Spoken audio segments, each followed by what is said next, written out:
cash by itself is absolute garbage. I had a mentor who said the rats will eat it and the mold will get it.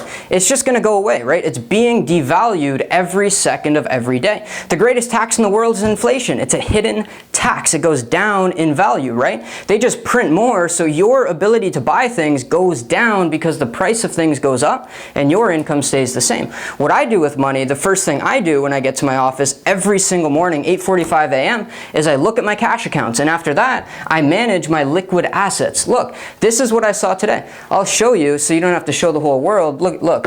I'll show the camera. Look. Right? And I'll show students this, and I'm like, I have to convert this to an asset, not cash. You know how much money I keep in my bank account? I think I got like -$3 right now. I keep no cash ever because cash will continue to get taxed.